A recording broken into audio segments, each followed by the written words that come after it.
One of the most contested races this year is the Republican primary for Texas Attorney General. We got incumbent Ken Paxton facing three challengers. They all have their own political resumes to bring to the table. Political reporter Jack Fink joining us right now. So the big question voters are going to be answering tonight is, will there be a runoff in this race? That's going to be interesting. Oh, yes. And either way, Doug, it will be a significant outcome, either a runoff or an outright win.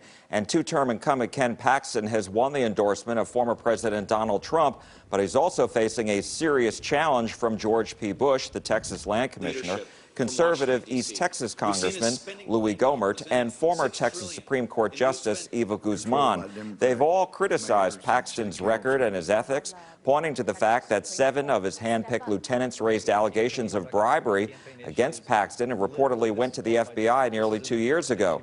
The challengers have said they're worried that if Paxton becomes their party's nominee, that he would be vulnerable against a Democrat this November.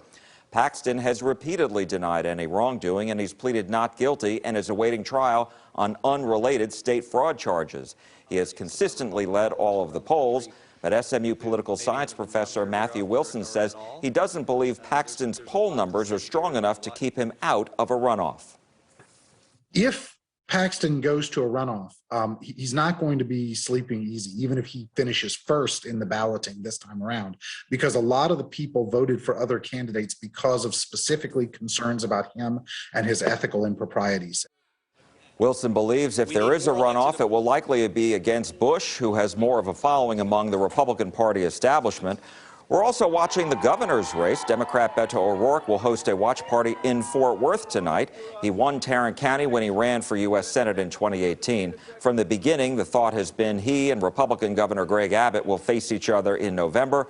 Polls show Abbott leading his primary challengers with about 60% in the recent polls. Wilson says he'll be watching the votes for the governor tonight to see if he outperforms the polls. Doug? He'll be watching. You will. The rest of us will be as well. Jack Fink, thank you.